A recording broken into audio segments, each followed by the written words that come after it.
18-year-old Ava Moore, star athlete in school, basketball player. So I'd like to talk a little bit about media bias. If you haven't seen this video, I highly suggest you go back to the original and watch it. Tizzy Ent does a fantastic job.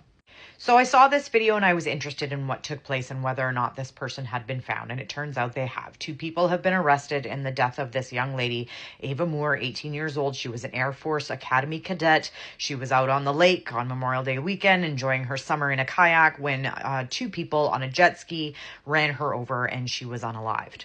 Now, I don't want to take away that this is a horrible thing that has taken place. Nothing excuses this woman's behavior. Not only did she unalive this person, she fled the scene into a vehicle with another male. They crashed into another car, fled on foot. There was no sense of remorse. There was no sense of even well-being for the young lady who was in danger.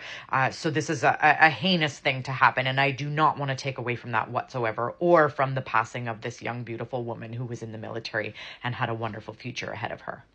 That being said, when I looked up this article, the first article that came up immediately was Fox News, of course. And Fox News was reporting that this woman is an illegal immigrant. Now, her name is Dikerlin Alejandra Gonzalez. She is a native of Venezuela, but they are saying that she's an illegal immigrant and she shouldn't be in the country. Now, I noticed it was only Fox News and the right-wing parties' platforms that were saying she was an illegal immigrant, and nobody else had mentioned it.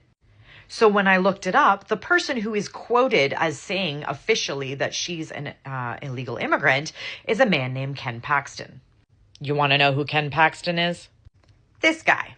Ken Paxton has been a Republican in the state of Texas since 2015. He's a staunch Trump ally, ultra-conservative. He was participating in the speeches that took place before January 6th. And just last year, he was acquitted on bribery charges. For the first time in 50 years, this has taken place. He was charged with assisting a man named Nate Paul. Basically, Nate Paul was a very rich investor, and this Ken Paxton was making decisions as the attorney general in Texas to further this Nate Paul's business ventures and then pocket some money for himself at the same time. He was also a big supporter of overturning the 2020 election. So you'll have to forgive me if I don't believe the rhetoric that she's an illegal immigrant. Now, it's possible she could be, but I highly doubt it. This is how far the far right will go.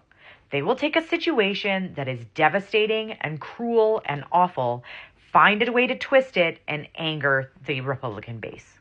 And now, as the rhetoric gets worse and worse, the Texas governor is calling for the death penalty. Does everyone see what this is doing? Does everyone see the division and the fact that they're calling for the death penalty for an illegal immigrant that created such a heinous crime on American soil?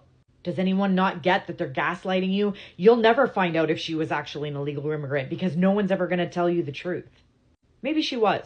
Maybe she shouldn't have been here. And maybe it's just a horrible thing. But maybe she isn't. And maybe they're using this tragedy as an excuse to pigeonhole people into a certain demographic. And they're doing that to make you angry. Before you believe what you read, start asking the questions. Who is saying she was an illegal immigrant? And where's the paperwork that says that she is? And before you form an opinion on it, make sure you have that information. This is why fact-checking is important before you believe everything you hear or read. I'm not asking you to take one side over another. I'm saying when you hear something that makes you emotional and angry, stop for a moment, look at where the information is coming from, and wait to get all of the facts before you get emotional. That's my point.